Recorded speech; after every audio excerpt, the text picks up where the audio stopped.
This is an example of a question that requires us to use chi-square test statistics.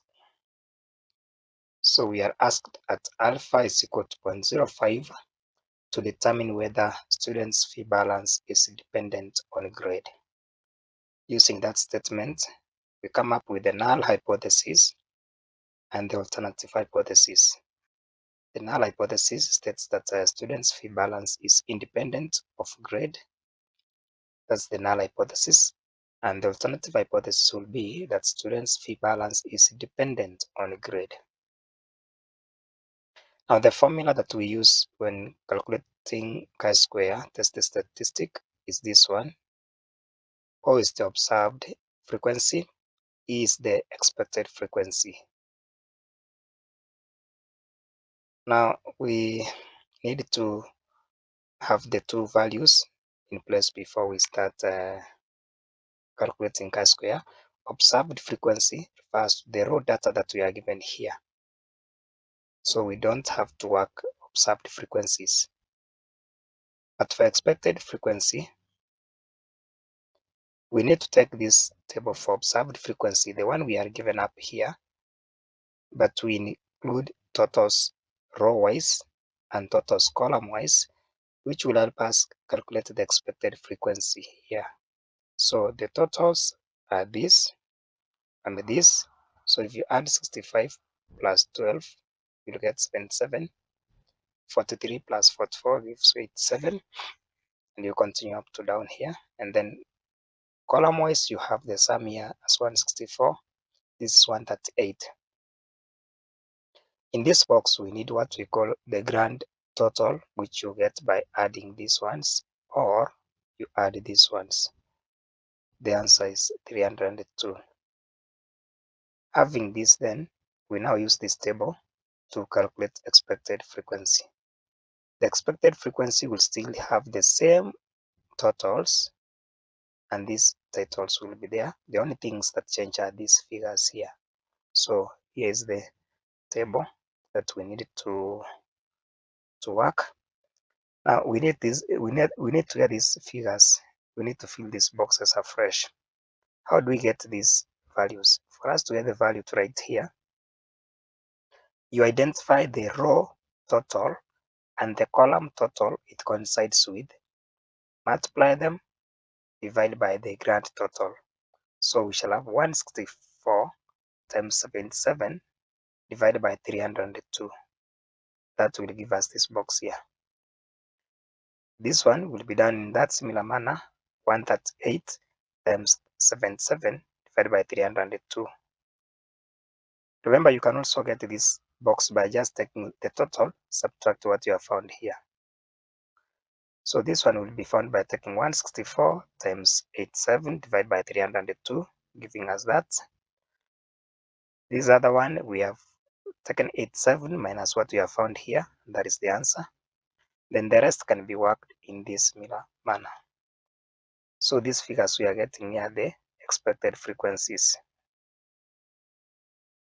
Having finished calculating that, we can now come up with a table that will help us calculate the chi-square. In this first column here, we shall have the observed values. The observed values are these ones that we had been given, the ones that are here. So I prefer writing them column-wise. I finish with this column before starting this other column. Although you can even write them across, there's no problem. But I will start with this, then I will bring this one on board. So that is what I've shortlisted here.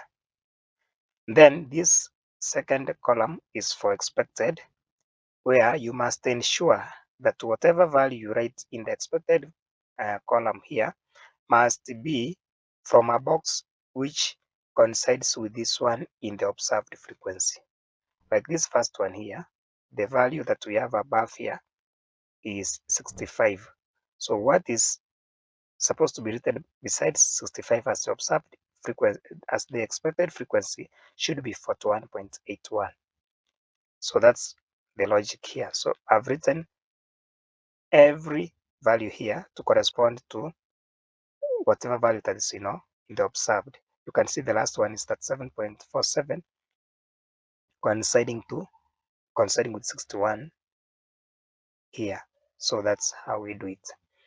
Having written them in that order, then in this column we need observed minus expected. So you take a value from the observed column minus the expected corresponding expected value. 65 minus 41.81, you write here. 43 minus 47.25, you write here. And then you go on up to 61 minus that 7.47, you write it here. This other one, the fourth column, is observed minus expected squared, meaning you take whatever values that are here, square them to get the values to write here. So if we start with the first one, we have 23.19 when squared gives you 537.78. Negative 4.25 squared gives us this, all the way up to the last one, 23.53 squared, giving us 553.66.